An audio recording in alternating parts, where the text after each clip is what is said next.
Yo, what is up, guys, and welcome to the last Monday Night Raw review of 2020. This was December 28th, 2020, and the best thing on Monday Night Raw, the most intriguing thing on Monday Night Raw that you care about is the stuff with Randy Orton, Alexa Bliss. So with that, it was in like the middle-ish of the show. It started off. It didn't start off, but there were two segments for this.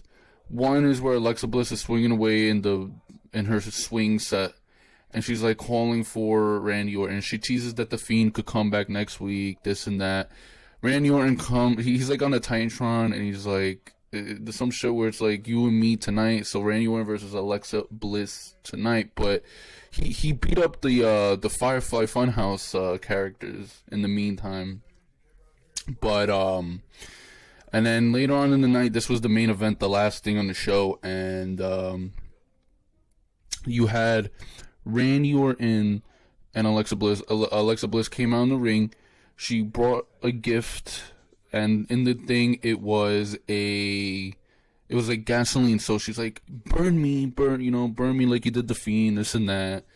She tried it, didn't work. Then she poured the whole gasoline thing onto her. And she's like, you're a bitch, do it. And he's like, oh, you don't think I'll do it? And then, so he was about to, then the lights went off as if the Fiend was coming. And then, obviously, you're going to see in the thumbnail that it was in a way to protect Alexa Bliss with the camera angle and not actually fucking hurt her in the fire. It was dark, and he had the flame, and then that's how the show ended. It ended with a cliffhanger. He probably burned her, kayfabe. He probably burned her, so I don't know what happened there. But other than that, the show started off. If you didn't know, Luke Harper, Brody Lee, John Huber, he died, and so WWE started with a graphic of Brody Lee, of Luke Harper. They did the graphic, and then they went on, and then you had Drew McIntyre come out, but apparently Tom Phillips did It's Monday, you know what that means, and then Drew McIntyre came out, he's like, it's Monday, you know what that means, and then he did the yeah, and then there's bickering between Sheamus and Keith Lee. Then you have that set up for the match to who's going to face Drew McIntyre for the title next week at Legends Night. Keith Lee versus Sheamus, and I'm surprised Keith Lee won. I thought it was going to be Sheamus. I guess Sheamus at Royal Rumble or something, but this Keith Lee match would be saved at WrestleMania, I guess, when Keith Lee becomes champion. So he probably won't win next week, but it's Keith Lee versus Drew McIntyre. Keith Lee won. He beat Sheamus with the Spirit Bomb. And then so Lee and McIntyre face off. Backstage, there's Elias and Jackson Riker backstage, and then AJ Styles and his bodyguard, they barge in, and they're like, yo, we're trying to do shit. And so it's Elias versus AJ Styles later on, and AJ Styles wins that match. Overall, Raw tonight was better than the last 2 weeks, honestly. But I mean, I don't know, it was okay. Obviously you had the shitty stuff, like, why? I don't understand why. Alright, so The Miz versus Grand Metalik, people saying, and Grand Metalik won. People saying, oh my god, it's a storyline. The problem isn't Miz losing. The problem was Grand Metalik winning. I mean, what the fuck has he done? But you don't care about The Miz anymore, but Jesus. But Grand Metalik won. And then there was Dana Brooke versus Shayna Baszler, and I thought, never mind. Shayna Baszler beat Dana Brooke, and Miz also got Money in the Bank back. Adam Pearce gave Miz Money in the Bank. You're gonna see in the slideshow. He won Money in the Bank back. Then so you had the Alexa Bliss stuff, that stuff. God. There's a recap. So it was kind of funny. There was a recap saying why Charlotte Flair was out, and it was because Nia Jax injured Charlotte Flair. Now this was all kayfabe to write Charlotte off, but Nia Jax injures people kayfabe, and for real, it's quite funny. But she's interviewed Flair's interviewed backstage, blah blah. Elias versus AJ Styles, you know AJ Styles won that one. Mustafa Ali versus Ricochet, pretty good match. Some cool moments. Mustafa Ali ended up winning, and he's like, yo, just join the Retribution, and Ricochet's like, I will not, and then he jetted out the ring. So he's not going to be joining the inner circle. Wow, Jesus Christ, wrong day. The Retribution. Nia Jackson's interviewed backstage. Who gives a shit?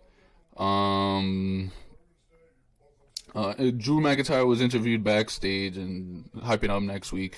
Charlotte Flair versus Nia Jax, and Charlotte Flair she won by disqualification. So they, there was like a brawl, I guess, afterward. I don't fucking know, man. Hurt Business are shown backstage like bullying another crew member again, a million times.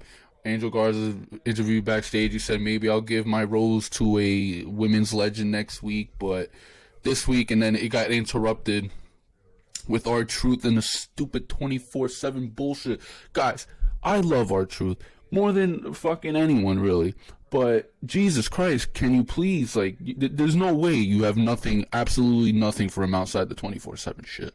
It's not funny anymore. They're literally just chasing each other, and that's it. It's not even funny. The stuff with Drake Maverick, at least that was a fucking story and shit. Like, oh my god, this stuff is so embarrassing. But anywho, he ran. I guess R-Truth, they all trampled over his rose, and he gave it to Charlie Caruso.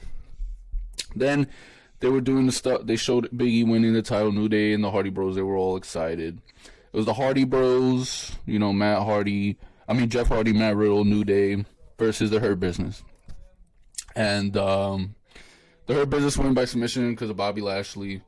Obviously this match makes sense because everyone in this match, like, it has their purpose, like, except for like Jeff Hardy, but he's been teaming with Matt Riddle, but Matt Riddle's gonna be facing Bobby Lashley for the title, obviously the tag team champion situation, and MVP, so it's just like an extra man for Jeff Hardy. But yeah, I guess, and then so that was there was that brawl, and then the Miz, he got his Money in the Bank briefcase back, and this was a regular show. It's not like it was like a tribute show, but they did do that for Brody Lee, Luke Harper. They did that. You had Xavier Woods wearing a Brody armband, and then he did what he did in WWE with his arm movements, and then he did the discus clothesline. It's Monday, you know what that means. So, that's what they did. And that's good of them that they did that. For this Raw, it was better than the recent weeks, and you're gonna see in the thumbnail, maybe I guess best Raw of 2020, but that's not saying much, honestly. But God, these shows are awful. But I would say that honestly, like, Raw wouldn't be so bad if it wasn't 3 hours, because they have absolutely no idea how to book a 3-hour show. Honestly, they really don't. They don't know how to book a 3-hour show, in all sincerity. So, yeah. They don't know how to book that shit. So I guess they gotta condense that shit to 2 hours. It still might not even be good, but it won't feel as long. So if you guys enjoyed what you saw in this video, please leave a thumbs up, subscribe if you're new, turn that notification bell on, comment down below, and I'll see you guys next time. Later.